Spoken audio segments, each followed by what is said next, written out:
درود عزیزان دل در چنل پریفان میوزیک. خیلی خوش برگشتید به یه ویدیوی دیگه. با پیشنهاد خودتون قراره بریم و همراه شیم با یک گزارش بسیار قشنگ و جالب در مورد یکی از استادیوم ها و تلاش های حکومت و دولت تاجیکستان برای ساخت یک ورزشگاه استادیوم در واقع ورزشی بسیار با کیفیت در سطح جهان که با ما همراه باشید. در طول ویدیو با هم گپ میزنیم.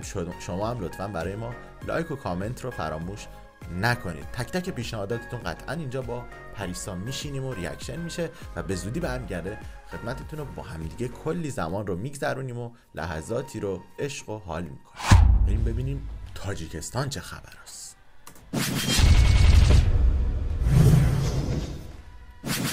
سال 2019 пешвои миллат муҳтарам Эмомалӣ Раҳмон ва раиси шаҳри Душанбе муҳтарам Рустами Эмомалӣ ба корҳои сохтмонӣ дар варзишгоҳи нав дар шаҳри Душанбе бо 30,000 ҷойи нишаст расман ифтитоҳ бахшида буданд.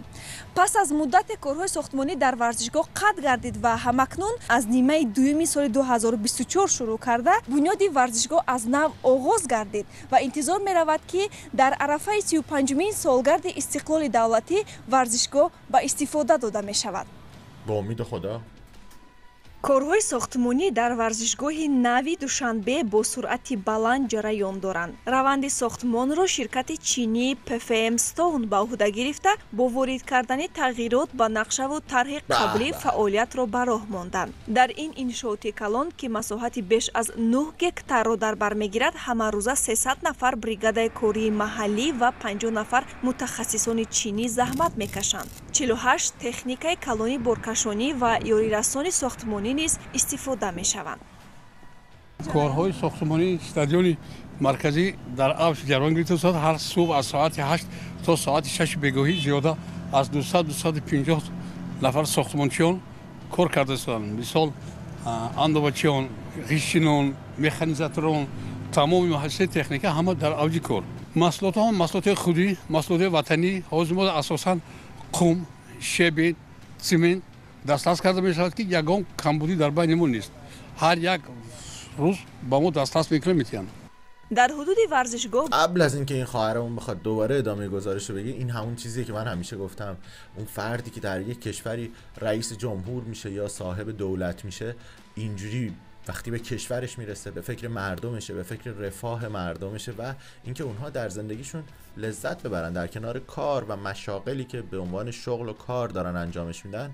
اینجوری فضاهایی ساخته میشه در سطح‌های جهانی و بین المللی که با کیفیت و واقعا جناب امامعلی رحمان یکی از اون الگوهاییه که توی این منطقه همیشه عاشق تاجیکستان و مردمش و فرهنگ زیباش بوده و هر تلاشی رو میکنه که این کشور واقعا زبان زد بشه و لولش بیاد بالا که قطعا ما هم میبینیم و لذت میبریم و در کنار هم کلی کیف میکنیم. انشالله یه روز بیایم اونجا یک مسابقه فوتبال دلانگیز و جانانه بین ایران و تاجیکستان ببینیم و کیف کنیم.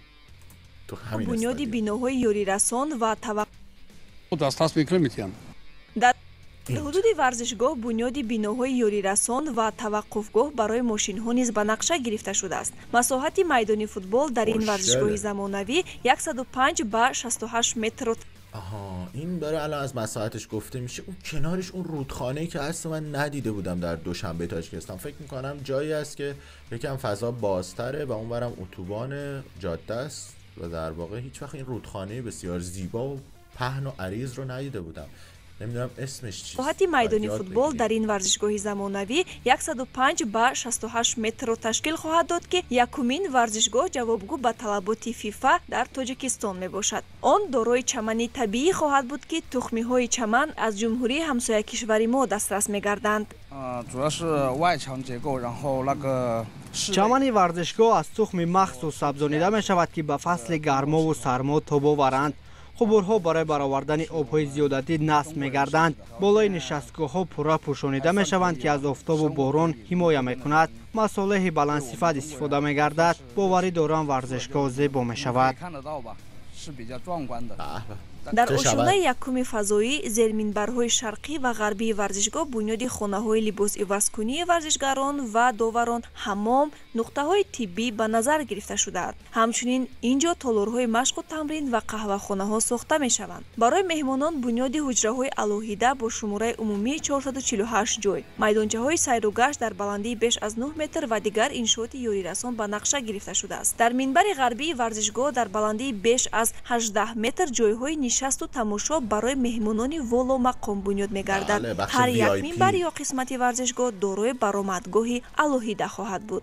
ҳоло гурӯҳи кории мутахассисони ватанӣ дар якҷоягӣ бо мутахассисони чинӣ пешрафти лоиҳа, мушкилоти техникӣ ва роҳҳои ҳалли онҳоро баррасӣ намуда, маҳсулоти лозима, техникаву асбобҳоро аз ҷумҳурии мардумии Чин дастрас намуданд. тибқи лоиҳаи нав, намуди берунаи он пурра аз металл иборат мешавад.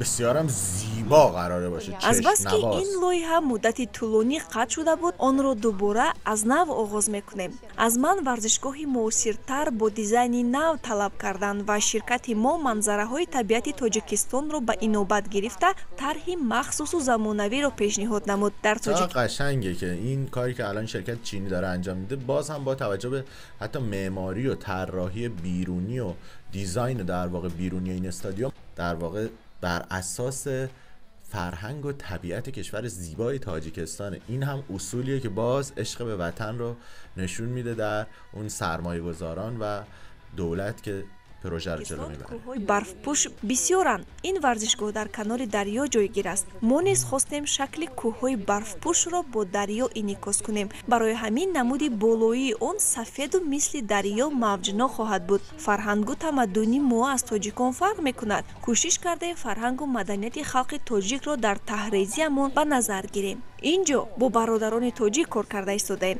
شماره زیادی آدمان صمیمانه، جد و جهد دارند. باوری دارم که لایحه عالی می شود. سرعت و روند کارهای ساختمانی پورا از جانب حکومت جمهوری تاجیکستان نظارت کرده می شود. باید کارها در انشاء در مهلت پیش بینی شده به انجام رسند و آن تحفه ارزنده به جامعه فوتبالی کشور در عرفه 35مین سالگرد استقلال دولتی می گردد. چقدر میتونه عالی باشه، چقدر میتونه جالب باشه که دقیقاً با سالگرد 35مین سال استقلال تاجیکستان زیبا، دوست، همسایه، برادر و خواهر ما که از یک در واقع چی میگن پوست و استخوانیم و در واقع ببینیم، لذت ببریم و به امید این که کشور تاجیکستان هم بتونه کلی مسابقات فوتبال زیبا در این استادیوم برگزار کنه و شما مردم هم برید ببینید، کیف کنید. خدا به ما عمری بده فرصت بشه ما هم بیایم و در کنار هم تماشا کنیم و لذت ببریم. ویدیو بسیار جالبی بود و باز هم خوشحالیم که این پیشرفت ها رو در راه خوشحالی مردم جناب امام علی رحمان در واقع رئیس جمهور دوست داشتنی کشور تاجیکستان انجام میدن و به امید این که شما با ما همراه بوده باشید. به زودی برمیگردیم با پریسا خدمتتون. به امید دیدار. خدا نگهدار.